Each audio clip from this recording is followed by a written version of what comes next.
आज भी अपना व्यक्तिगत राय दे रहा हूं कि अक़लियत के भाई को ही राज्यसभा जाना चाहिए और हमारी अपनी व्यक्तिगत राय है कि हिना साहिबा को राज्यसभा का उम्मीदवार बनाया जाए। क्या आरजेडी अभी शहाबुद्दीन के साए से बाहर नहीं निकल पाई है? शहाबुद्दीन की विरासत का दबाव है या सियासी मजबूरी है? बिहार में 5 राज्यसभा सीटों के चुनाव से पहले पॉलिटिकल हलचल तेज हो गई है।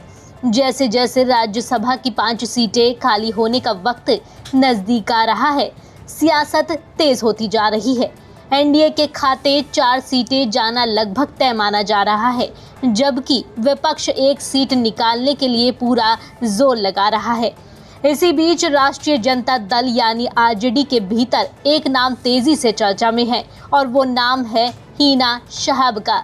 मार्च में होने वाले राज्यसभा चुनाव से पहले आरजेडी विधायक भाई वीरेंद्र ने बड़ा बयान दे दिया है, जिसने राजनीतिक हलकों में हलचल बढ़ा दी।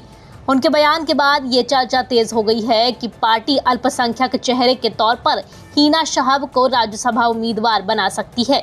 हालांकि पार्टी की ओर से अभी तक कोई आधिकारिक घोषणा नहीं हुई है। हिना शहाब दिवंगत बाहुबली नेता मोहम्मद शहाबुद्दीन की पत्नी है। शहाबुद्दीन का सीमांचल, सिवान और सारण की राजनीति में लंबे समय तक दबदबा रहा है। कहा जाता है कि अपने राजनीतिक करियर में वह कभी चुनाव नहीं हारे। उनके समर्थक आज भी उन्हें इलाके की एक बड़ी सियासी ताकत मानते हैं। हिना शहाब खुद भी लंबे समय से राजनीति में सक्रिय हैं। साल 2009 से वे आरजेडी के टिकट पर लोकसभा चुनाव लड़ती रही हैं, लेकिन अब तक उन्हें संसदीय जीत नहीं मिली। 2024 में उन्होंने निर्दलीय चुनाव लड़ा, लेकिन वहां भी सफलता नहीं मिल पाई। हालांकि 2025 के विधानसभा चुनाव में आरजेडी ने उनके बेटे ओसामा शहाब को टिकट दिया और पहली बार चुनाव लड़ते हुए वह विधायक बन गए। इसके बाद हिना शहाब की राजनीतिक सक्रियता को नई ऊर्जा मिली। राज्यसभा चुनाव 2026 को लेकर भाई वीरेंद्र ने साफ कहा कि अगर अल्पसंख्यक उम्मीदवार खासकर हिना शहाब को उतारा गया तो सीट निकाली जा सकती है। उनके बयान से ये संकेत भी मिला है कि इस सीट के लिए विपक्षी दलों के बीच कोई फॉर्मूला तय किया गया है। हालांकि ऑल इंडिया मजलिस ए इत्तेहादुल मुस्लिमीन यानी AIMIM ने साफ कहा है कि वह अपना उम्मीदवार उतारेगी।